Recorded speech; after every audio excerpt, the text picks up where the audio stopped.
설날 SEOLLAR 설날 Korean uusi vuosi. Koreassa uusi vuosi eli 설날 perustuu perinteisesti kuukalenteriin. Siksi esitellen ensin lyhyesti, miten on kuukalenteri. Kuukalenteri perustuu kuun liikkeeseen. Yksi kuukausi on noin 29,5 päivää. Siksi yksi vuosi on noin 354 päivää. Se on noin 11 päivää lyhyempi kuin aurinkokalenteri. Koreassa kuukalenteria käytetään 설날인, 추석인 ja esi-isien muistopäivän ajankohtiin. 추석 on Thanksgiving Day. Siksi tämä vuoden 설날 on 17. päivä helmikuuta.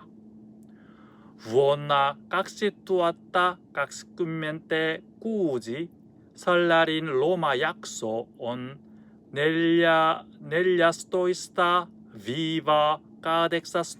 päivä helmikuuta. Vuonna 2027 설날 on 7. päivä helmikuuta.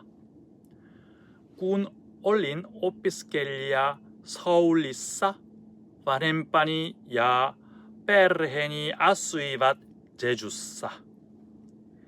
Jeju on Etelä-Koreassa sijaitseva Korean suurin saari.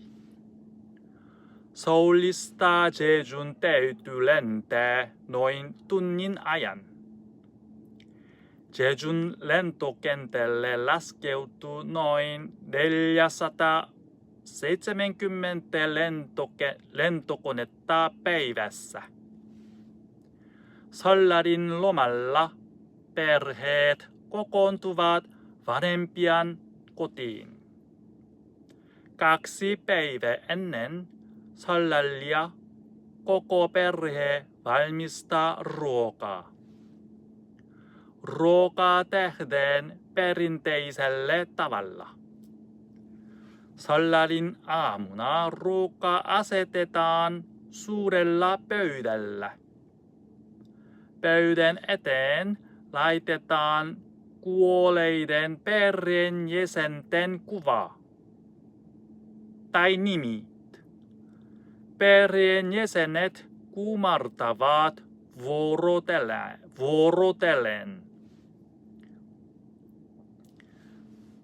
Kerron, mitä on 절. Kumarellaan sekä kuolleilla että eläville. Se on 절, kumarus. Uuden vuoden aamuna perheenjäsenet kumartavat vanhemmille. Kumaruksessa polvistutaan ja kumarretaan syvään.